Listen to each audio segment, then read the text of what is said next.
Hi friends, చూడండి ఇప్పుడు మనం గుమ్మడికాయ హల్వా. గుమ్మడికాయ పైన అంతా చెక్కు తీసి లోపల తీసేసుకొని ఒకటి ఇది కలబెట్టేకి కొంచెం పాలు వేసుకొని పెట్టేసుకున్నాం ఫ్రెండ్స్.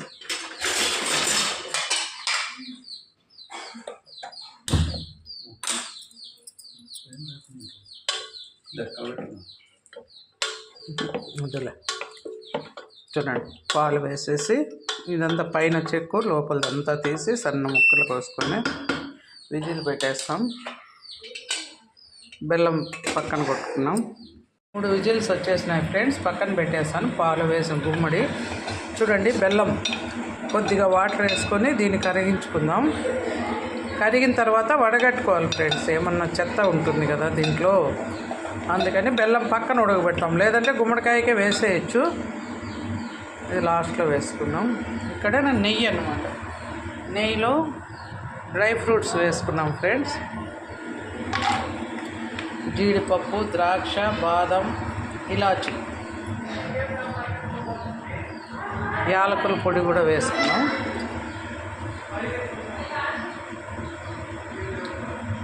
యాలకులు విడదీసి పొడి చేసుకున్నాం.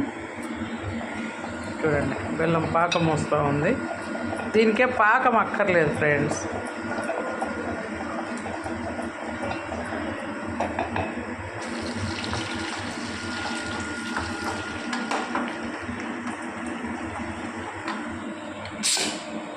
ఇంకా విజిల్ రాలేదు. ఆలోపు డ్రై ఫ్రూట్స్ వేయించేసుకున్నాం.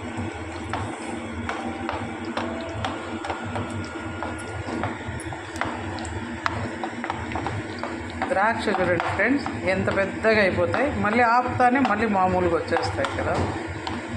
వండర్. చూడండి, ద్రాక్ష పళ్ళ సైజు వచ్చేస్తాయి. మళ్ళీ మనం ఆపేస్తానే మళ్ళీ తుస్సుమని తగ్గిపోతాయి. వేగిపోయినాయి, ఆపేసుకున్నాం. బెల్లం పాకం అయితే వస్తూ ఉంది. దీన్ని వడగట్టుకొని వేసుకున్నాం ఫ్రెండ్స్.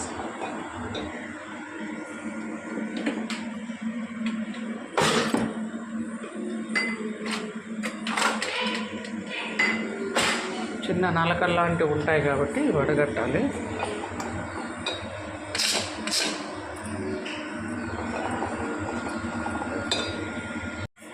ఇట్లా మెత్తగా వెనుపుకుని వేసినాం ఫ్రెండ్స్. ఇది గుమ్మడికాయ. ఇప్పుడు ఇది వడగట్టుకున్నాం. చూడండి, బెల్లం పాకం అంతా వచ్చేసింది. కొంచెం వేయి నీళ్ళు. చూడండి, దీంట్లో చూడండి ఫ్రెండ్స్ ఎంత నలకుందో. మీరైనా అట్లే వేసేవాళ్ళు ఉంటే చూసి ఇప్పటి నుంచే ఇట్లా వడగట్టండి ఫ్రెండ్స్. చూడండి ఎంత ఉందో. చేయబెట్టండి, కాలిపోతుంది. మీరు గుర్తుంది కదా, ఇవే ఎక్కువ వేసేసినాం. మళ్ళీ కలబెడతాం.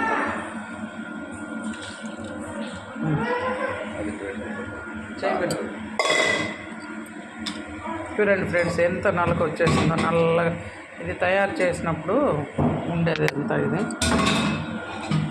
ఇప్పుడు దీన్ని కలబెట్టేసుకున్నాం ఫ్రెండ్స్. దగ్గర పడేంత వరకు కొంచెం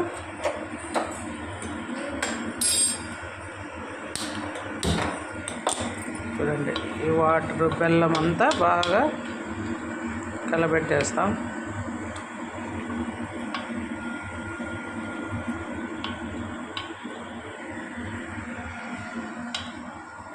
నన్ను తీయద్దు. నేను తీయలేదు. నాకు అక్కడ నీకు నేను తీయలేదు అసలు. అది బాగా ఆంధ్రలో నేను పైకి తీయగలను. ఫ్రెండ్స్, మనం నెయ్యిలో వేయించుకున్న డ్రై ఫ్రూట్స్ అన్నీ వేసేసుకున్నాం. ఇది కొంచెం గట్టి పడితే సరిపోతుంది ఫ్రెండ్స్. అంతే, వేడి వేడి గుమ్మడికాయ హల్వా రెడీ ఫ్రెండ్స్. కాసేపు ఇలాగే ఇమరబెట్టేద్దాం. కొంచెం గట్టి పడితే, ఆల్రెడీ పాలు కూడా వేసుకున్నాం కాబట్టి పాలు వేసాం, బెల్లం వేసాం, డ్రై ఫ్రూట్స్, నెయ్యి అన్నీ వేసాం ఫ్రెండ్స్. ఇంకా వేయాల్సింది ఏం లేదు. సిమ్లో జస్ట్ కొంచెం గట్టిపడేంత వరకు ఇలాగైనా తినేయచ్చు ఫ్రెండ్స్, బాగుంటుంది. లేదు ఇంకొంచెం దగ్గర పడితే ఇంకా బాగుంటుంది. అంతే ఫ్రెండ్స్, వేడి వేడి గుమ్మడికాయ హల్వా రెడీ.